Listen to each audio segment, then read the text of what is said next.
We received your letter of apology. Ano ba yun? Ito. Pirma mo talaga ito, pero mo na abogado mo. Pero mo ka ulit. No. Pirma na abogado mo eh. Sincere ka ba dito? Ba't ganun ang attitude mo kahapon? Ha? Yan lang siya.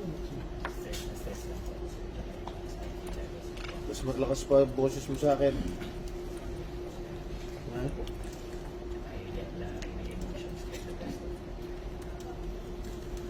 Okay, where's your lawyer?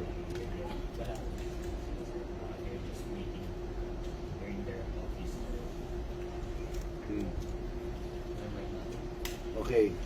Si Senator Padilla has already signed your order of release, but the Senate President hasn't approved of it yet. I will forward the release order now, after this, and my letter to the Senate President for his approval. Okay, I will sign it in front of you, and good luck sa iyong kaso. I'll see you in anong jail ba?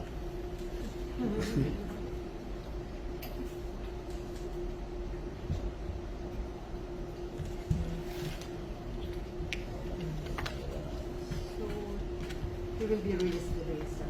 Yes, upon the signature of the Senate President.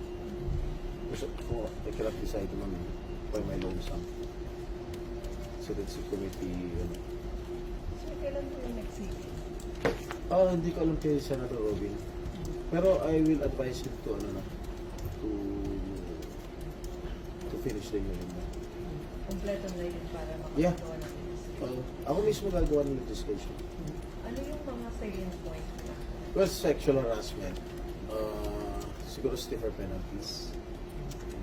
Sir, after your signature, papadala na yung kay SP? Ako pumunta dun. Kay SP? Yeah. I'll let him sign. And then one naman sign ni SP. Pwede na siya.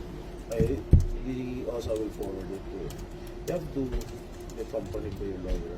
Hindi mo pwede ka rin sa You accept the apology?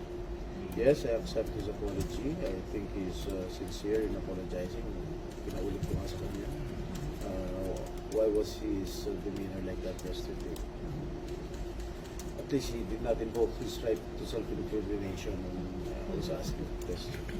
Any reaction from you? Mike.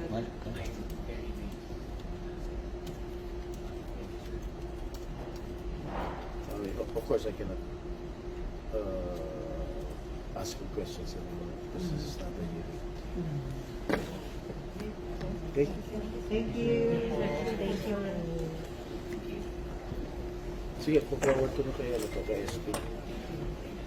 Kailangan pang magkasama siyang lolo before you release it? I think so. I think so. Tsaka medical pa rin sir. Oh, of course. SOP yan. Tumasin yung lawyer niya.